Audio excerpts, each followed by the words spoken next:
is important because there's no relationship between that and eroding your self-confidence. In other words, self-confidence is really self-trust. So the first thing is, the people I know that are really happy are very self-aware.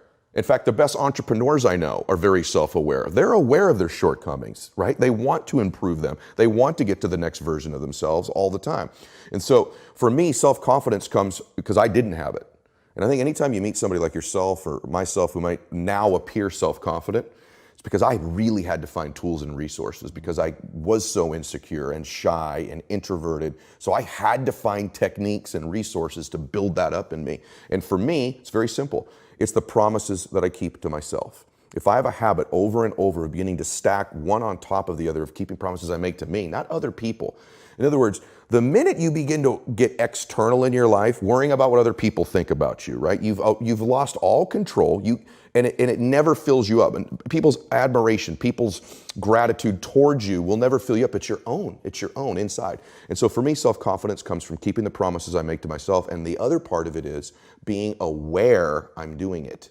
In other words, most people don't give themselves enough credit all the time. They're very aware of these 20% things and not aware of the 80, right? And that's why the dosage is so important too. You've nailed it. It should be 80-20. Right? Because people get addicted to this. I'm not good at this. People don't like this about me. I don't feel good. Instead of focusing on the 80 and stacking it up. Wow, I did eat what I said I was going to today. I did get up when I said I was going to. I made the amount of phone calls. I treated people in such a way I promised myself. It's not just doing those things. It's rewarding it. It's being aware of it and stacking that up. When I work with athletes, the successful athletes I work with, when they're in a slump, it's never that they can't hit a ball anymore or make a shot or swing a golf club. They've lost their self-confidence. Somewhere along the way, they've lost the ability to focus on the things they are great at and stacking those promises they make to themselves. And the way I get them to break their slump is not correcting their swing or getting them positive.